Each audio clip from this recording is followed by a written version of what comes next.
you don't have to be transgender yourself to learn from the stories of trans folks. Hi, everybody. My name is Sylvia Swayne. I am a candidate in the runoff election for the Alabama House of Representatives in District 55. My name is Zooey Zephyr. I'm the representative for Montana's 100th House District in the State House of Representatives.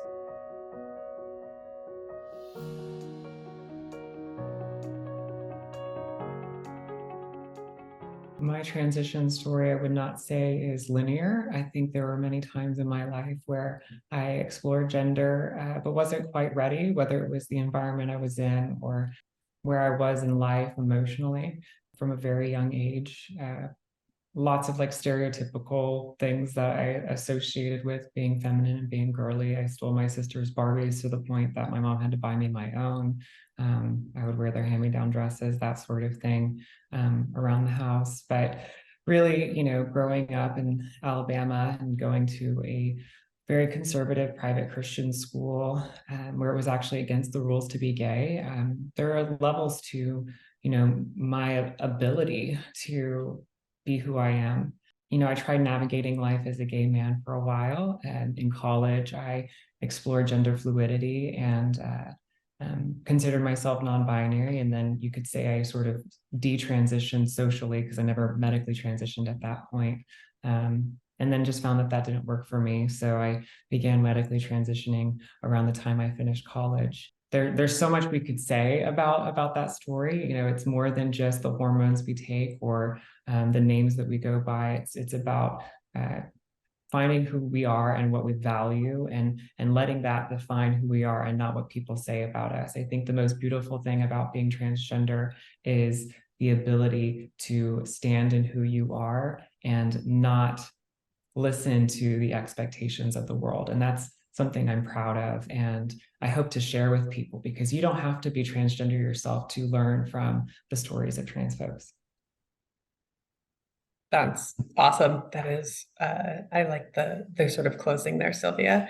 I know for me it was similar. I would say that I didn't have the words when I was younger. You knew the feeling, you knew something was different, and then did not find the word trans until I was in my 20s. And then you had a light bulb sort of go on, and say, oh, this is the thing that has been for the last 20 years of my life. And after that point, it then took me personally a few more years to find the courage to say, yeah, this is who I am, and be ready to lose potential relationships and from folks who did not understand. Which when I came out at 30, that's exactly what happened. But then I found, by and large, support from my community in Missoula, both the LGBTQ community and the broader city really took care of me. And then I began doing activism work in the city.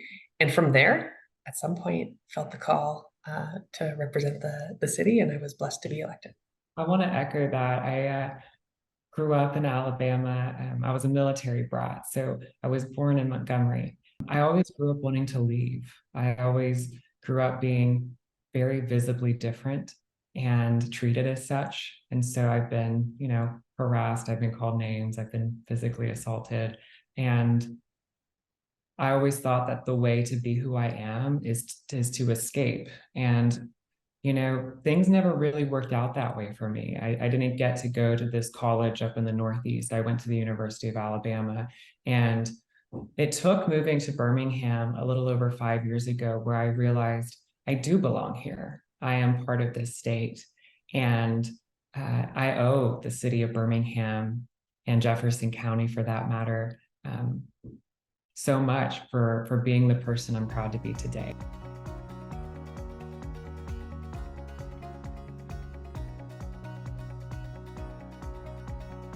My city of Missoula really took care of me, from my neighbors to my work at the university to I taught dance in town, and both the dance studio and my students really helped me in the early stages of my transition feel comfortable, safe, and free to be me. And then you find ways to give back. And I remember getting deeply involved in activism. And a lot of times when you're doing on the ground level activism, it feels like you are patching the wounds left by government. Sometimes those wounds are intentional wounds. You have people who want to hurt a community. They think, whether you're homeless, unemployed, LGBTQ, etc. They craft policies that directly harm those communities. And some of it is policies that just, by government's very nature of being imperfect, people fall through the cracks. So you need those people on the ground to do that. And I remember in 2020 feeling like the wounds were coming too fast. We had COVID. We had the George Floyd protests. We had the rise in anti-abortion sentiment and laws, rise in anti-LGBTQ laws. And I remember feeling like, oh my gosh, we have to get before our government to do something because this is too much. And so I testified. And what I found, both in my testimony to the legislature and the governor's office, is I was met with people who, when communities said, your laws are hurting us, they plugged their ears. And then I watched some of those bills pass by one vote through our Senate. And I said, if we're ever going to move the needle, we need people with direct lived experiences in that building. And after a long campaign, blessed to be elected. There's a lot that I can relate to in that. I would say what started for me, because I never saw myself running for office. This is not a career aspiration for me. And something that I've been telling folks is it may not be a dream. I didn't dream of doing this. It is a calling. And I feel that so much of what I was seeing, and especially this legislative session, all these bills, and not just the anti-LGBT, anti-trans bills that came to Alabama out of the over 500 that were across state legislatures in the entire country. Not just those bills, but there were bills that restricted or discouraged absentee ballot voting in Alabama, something that's already very difficult to do. There were bills that were about justice and crime and addressing criminal enterprises that were incredibly racially pointed. The way that they spoke about the bills, it was terrible. And it wasn't just that. And what I've been doing on the campaign trail is showing people that I'm not asking for your vote because I'm transgender. I don't think you even have to support trans people to support our campaign. But I do want people to recognize that these bills are a distraction from the real issues. Alabama is so behind in public education, so behind in healthcare access. Our maternal mortality rate is too high. All these things affect all of Alabama, but our legislators and the media talk about drag queen bans and book bans and trans people and bathrooms and all these things that don't get kids to school, that don't get folks to work, that don't give people the opportunity to build lives for themselves and their loved ones. That's the main message there. And kind of speaking to what Representative Zephyr said about being in the room, that's so important. There was a public hearing for the anti-trans bill, HB 405, they called the What is a Woman Act. They had a public hearing in the Health Committee where people came and spoke. We had about 2 minutes to speak. And the reality here is we need someone at the table every day, someone who can share their humanity with their peers and colleagues in the legislature, someone that they can't just turn a blind eye to, because then they have to reconcile that trans people are people. More than anything else, they're people. And that's so much more powerful. If I'm elected, I'll get to spend every day talking about all the issues on every bill and share my story through living it and showing people it, rather than spending 2 minutes talking about a bill as a citizen. That there's such a difference there. And so that's my decision to run, is to show people that we're not the boogeyman. We are being used as a distraction, and we're holding the whole state back. And that's going to take someone there on the House floor reminding people that we are people.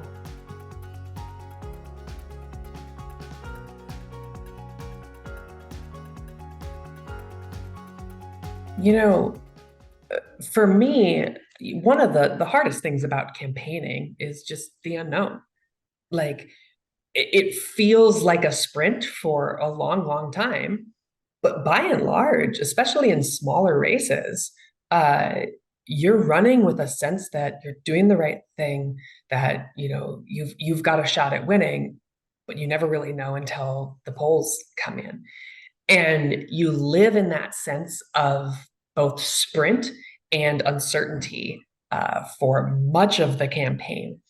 And that itself is a really difficult thing outside of, who we are as candidates. And then, of course, you add in the questions of like being an LGBTQ candidate and being a trans woman as a candidate, being a, quote unquote, historic first. Uh, you ask yourself, one, is it going to be safe on the doors? But and two, are people going to hear the things that I talk about? When I walk up, and I know Sylvia mentioned organizing work and fair labor stuff. Like if you're going around and you're saying, hey, let's talk about unionizations and the fight going on in our country right now, where we're seeing like a labor renaissance. If you have that conversation, is someone going to be like, but aren't you just the trans person? Like, are they going to try to pigeonhole you? So you're trying to figure out how to make sure people see and comprehend you as a full uh, candidate. And that is work. Because obviously, as a trans candidate, you're going in and you're going to be a voice on those issues. You're going to be one of the few voices with lived experiences on those issues. But you come to speak to a swath of legislation. And the question when you hit the doors and the nervousness of the campaign is, how do you make sure folks recognize that? I think the good news is, as you begin to knock the doors, those fears go away the longer you've been knocking, because it turns out if you come up and you say, how can Montana, how can Alabama do better? People are going to come up with 1,000 ideas, and you get to bounce your lived experiences, the lenses you bring to the table. You get to take those and help inform those conversations. And I found the doors fearful at first and phenomenal on the back half of the campaign. Yeah, I share a lot of that. I've spent so much of my life experiencing, I guess, negative experiences. And I don't want to speak too highly of myself. I might seem a bit immodest in saying this, but I'm not really afraid of knocking on doors. I have been in Alabama for most of my life. I know that there are people who think less of me as a transgender woman or formerly as a gay man. Those things are always going to be there, but I know who I am and I'm not concerned with what people think I am. Uh, when it comes to knocking on doors, like Representative Zephyr said, it's about the issues. It's about the issues facing the community. And that is my priority. We don't need to talk about my gender.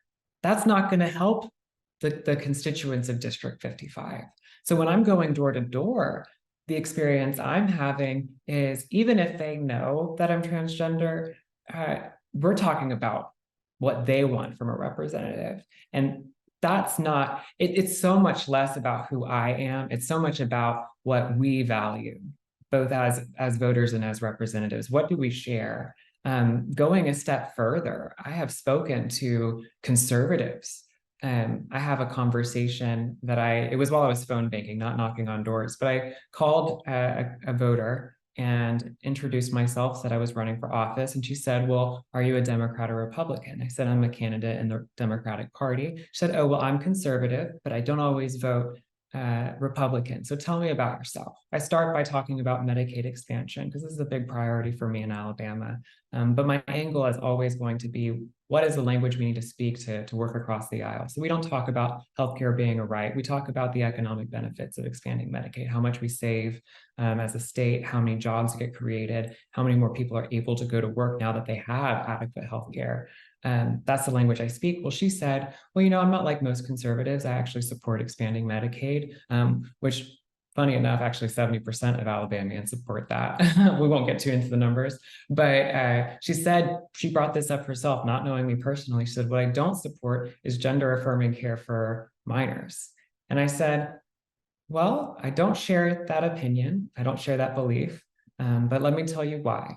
And I think this is the key thing that people need to hone in on. That was not where the conversation ended. That's where the conversation began. I said, I don't share your position. I'm not going to pander to a voter and lie and say that I agree with them just to get the vote. I said, I don't share that position, but I do believe in, again, speaking the language across the aisle, privacy and small government. The government shouldn't be involved in our medical decisions. Privacy and healthcare, that should be between a doctor and a patient. Parental rights, parents and doctors should be collaborating on the best care for their child, not people who don't have a medical degree. Those are the things that matter to me. She said, okay, I kind of can understand that. And then I told her, I said, I happen to be transgender myself.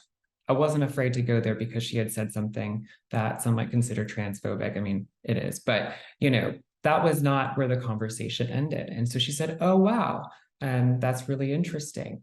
And we kept talking about the issues. We didn't really stay on gender affirming care. We talked about issues that concern constituents across the entire district, public safety and crime. We talked about the quality of the community, resources that are available for the community, bringing jobs to the community. That's what we talked about. And so I encourage anyone who wants to work in the community and do organizing and activism work, don't let the conversations end just because someone at first doesn't agree with you. It's important to set boundaries. It's important to demand respect, but people don't always know the issues. People just hear about gender affirming care and they think that we're operating surgeries on 10-year-olds, and that's just not happening. So just know that people are a product of their experience and meet them where they are. I'm going to jump in on that real quick and say that one of the things I always talked about is you have to go into every conversation believing a handful of things about someone across the aisle that you're talking to. And the first is that they came to their beliefs genuinely. By and large, people, aren't trying to manufacture something out of spite. Few folks, but by and large, people come to their beliefs genuinely. They believe their opinions to be nuanced. And they also believe that if presented with the right information, they would change their mind. Like, I certainly believe that about the beliefs I hold. And when I'm talking to folks, Republican, conservative, other, or Democratic, conservative, other, everyone tends to have that belief.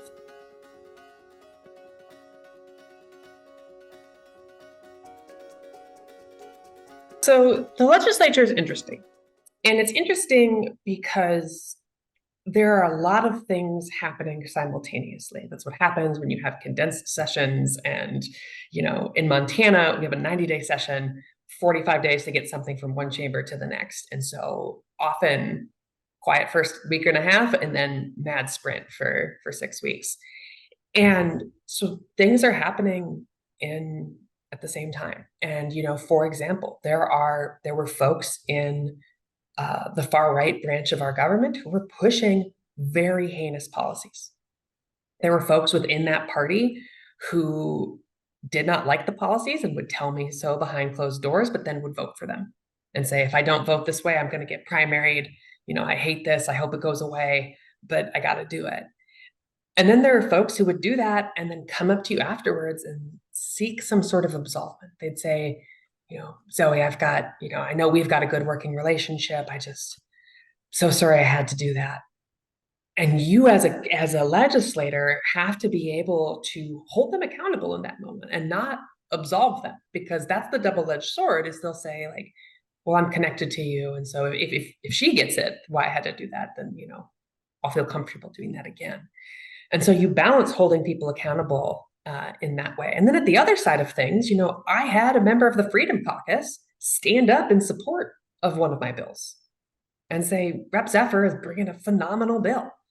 I worked with a different member of the Freedom Caucus to kill some bad bills behind the scenes that his own party was bringing. And so you live in these strange lanes where you will find both support, opposition, and cruelty. I had a Speaker of the House who was pushing a lot of the anti-LGBTQ policy, was doing a lot of the stuff that was hurting the community. But then I spoke to him about a bill he brought 6 years ago. and said, hey, I'm thinking of maybe running this. Can we sit down and talk it over? And you have to be able to hold both of those things as a legislator. And sometimes you'll find that, we killed bills behind the scenes that would have come and hurt the community because you're having those ongoing conversations. And so the balance doesn't become, have you faced discrimination in the legislature? Are you facing overt discrimination or microaggressions? Like, yes. But the question is, how do you not let those slide while also being able to do the work that you need to do, both in your committees and also with some of those very same folks who are bringing bad legislation forward? There's not a right answer to that other than exactly the conversations we had about the doors, which is leading with that understanding that most of the folks in there came genuinely. But if people come and seek absolvement from harm, we have to be willing to hold them accountable for that harm. That's first and foremost. Like, do not lose yourself in that, because you will find people who want to turn away and say, I didn't do that. That wasn't, there was a reason that I had to do that. And that's the work. I had a conversation. Oh, forgive me. There's a siren going off in the background. I had a conversation with a current sitting state senator in Alabama, and I was asking her a bunch of questions, just seeking her advice on what it means to be a legislator. And I said, how do you stay focused on operating out of your values? And she asked me if my parents were living. I explained that my father had passed, but my mom is, one of my biggest supporters and best friends. And she said, just do what you need to do to make your mom proud. When you're going up to speak, whether it's behind the scenes or, on record on the House floor, do what's going to make her proud and never lose focus on that. And you have to, if someone comes up to you, like Representative Zephyr said, you have to make your mom proud, make the people who got you there proud. And that's sometimes very difficult, but you got to learn to be able to stand your ground and be confrontational. And maybe that's the beauty of being transgender. There's that element of this is who I am, this is what I value, and that's like almost inherent to our experience. For us to be who we are and to stand in our truth, we have to be willing to go there. And so I really appreciate that insight, because it's true. We have to be able to balance recognizing and empathizing with folks and working with them, but also knowing when to hold people accountable. I had an accounting professor who, he had this beautiful line where he was like, sometime, there's 1,000 different ways to do the numbers in the books, depending on, which bucket you think a number should fall in. And he goes, at some point, someone is going to ask you to do the wrong thing for the right reason.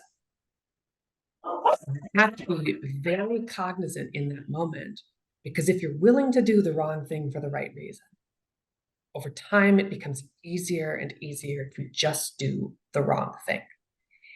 And I think about that. You talk about making your mom proud and all of that. I think a lot about, if you're asking yourself, well, what do the polls say on this? Or if I stand up and call out this harm, are we going to lose another bill? Are they going to spike a different bill? Am I going to let a community suffer because this other piece of legislation might die? And you have to be really careful about holding yourself to that value set and say, you know what? No, I stand up when it's right to protect the people who aren't in this room, who elected me to be in this room and be their representative. And you'll find a lot of occasions where you could do the wrong thing for the right reason. Yeah. Holding fast there is much of the work.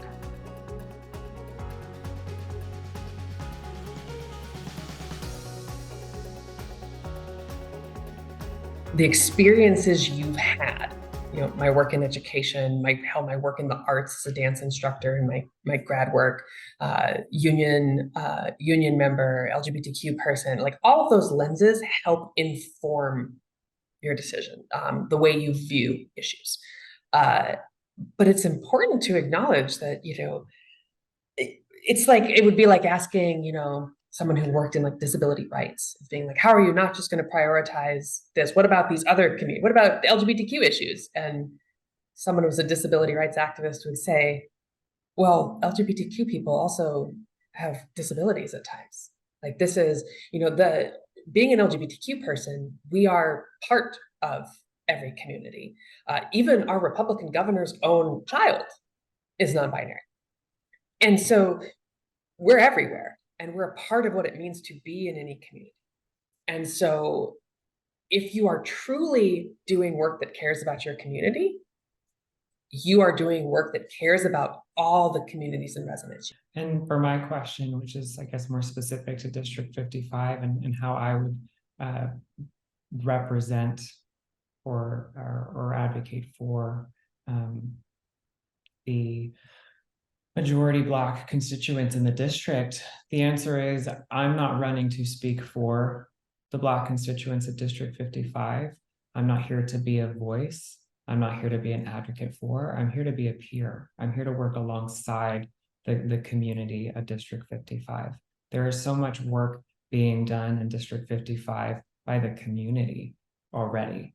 And I know that because I will build relationships and have built, I have built relationships with folks in the district. I've attended neighborhood meetings and will continue to attend neighborhood meetings, community events, forums, town halls. And one thing that I have to offer as a young candidate and hopefully representative is accessibility. I want to constantly be in communication and collaboration with the constituents who I am elected to work alongside. I'm one person. I can't even represent the entirety of my own community with my own lived experiences. I'm here to show that there is solidarity out there, that solidarity exists, and we just have to choose that. And that's not just me. That's a choice we have to make together. We have to choose solidarity and recognize that in our own ways, to varying degrees, we are fighting a very similar fight.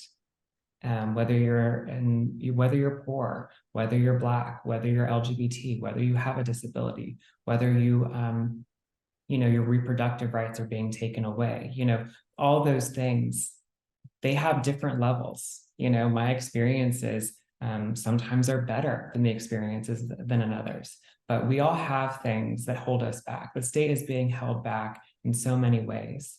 And what I am running to do is to work with folks to make it better for all of us. And of course, as a white representative, as a white candidate representing a majority Black district, we have to be comfortable talking about that. I have been asked about that. I'm willing to bring it up myself. We have to be able to have these conversations to move the district forward. More white politicians, white advocates, activists, organizers need to be able to talk about racism and talk about specific needs of Black constituents. All of those things need to be discussed, and we have to get more comfortable talking about it. I think oftentimes white politicians, white activists, white citizens, they focus on, I don't want to be racist, but they need to focus on how to address systemic racism. That needs to be the conversation. And so sometimes I'm going to say things wrong. Sometimes I'm going to be in this conversation and I may not understand something perfectly, but the conversation has to happen for that outcome. And I'm committed to that. And so I'm not here to be someone's voice, as I said. I'm not here to work for somebody. I'm here to work with you as your equal, because we're both Alabamians and we're both in this community. People think of Alabama as one thing, and I'm running because I don't agree with that. I'm running because there is so much more to Alabama than what we see in the Capitol, and that's my mission. I can see clearly, like, the way you talk about the issues, the way that you're prioritizing community, you would make a phenomenal representative. And I think the people of Alabama would be lucky to have you. And I'm just excited to work with you on legislation down the line potentially. So. Thank you. Thank you. That means the world.